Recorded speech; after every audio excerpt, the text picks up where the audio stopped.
when our Constitution was adopted in 1789, England was the world's industrial leader, clear number one.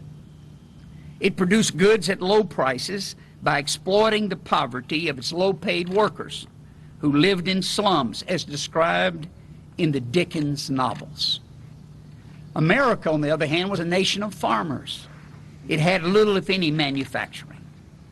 Our first U.S. Treasurer, Alexander Hamilton, argued that if we hoped to defend ourselves in the event of another war with England, we had to have our own industries and be economically independent of England.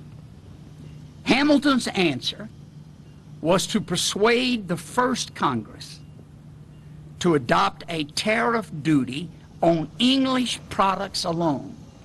160 years of America rising from 13 small agrarian colonies to the most successful and powerful nation on earth, we had no income tax, zero. Our federal government operated mainly on revenue from tariffs. We had no need for an income tax because the tariffs raised all of the money that the federal government needed. As America emerged from World War II at the height of its world economic and military leadership, however, and follow me closely, our political leadership decided to abandon the protective trade policy that had given America its prosperity and its independence. At first, it did not hurt us because our manufacturing industries were so dominant in the world that they did not need any protection or consideration. But in 1971, America's balance sheet started to change. The resurgence of the Japanese and European industrial economies and our growing dependence on foreign oil caused our international balance of trade to change from a positive trade surplus to a negative trade deficit. At first it was small, then it grew, and then China became a major producer in the late 1990s, and our trade deficits grew astronomically. Global free trade without tariffs was our idea, not the Chinese. That was our idea. Economic experts taught that the global free trade without tariffs would benefit the entire world with the highest output of goods at the lowest possible price. They expected if we could persuade everyone to eliminate tariffs. Now listen to this.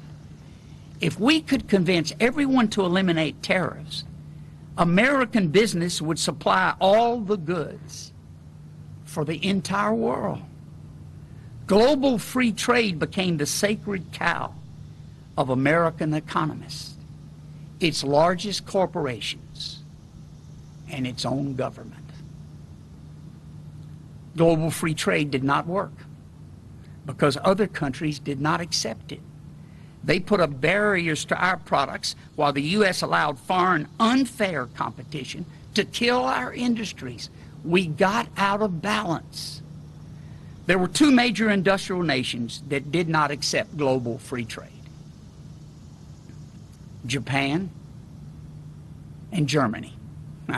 Surprise.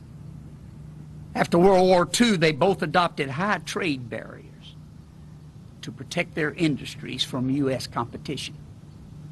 While we lowered our trade barriers, Japan and Germany, whose factories had been totally wiped out, increased their barriers. For decades, and even today, it's been almost impossible to sell an American industrial product to Japan or Germany. This policy is what brought the Japanese economy from total collapse to become the second largest economy on earth.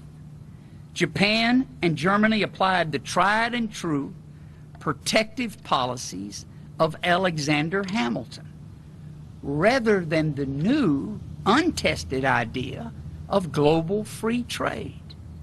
Taking advantage of America's open trade policy, Japan started eliminating our industries, and you can mark them off one by one. They wiped out most of America's camera and optical industries. They had no special advantage. They just protected theirs in 8 hours.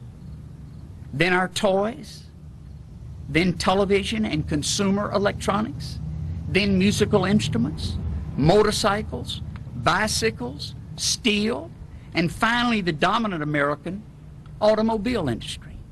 And the USA allowed Japan to do it without any trade retaliation.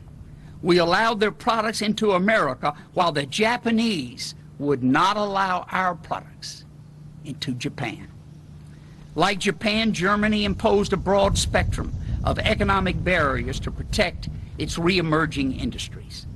As a result of Germany's protectionist trade policy, Germany today has the highest wages and the highest trade surplus and the strongest economy in all of Europe, while America has the worst trade deficit in the history of the world.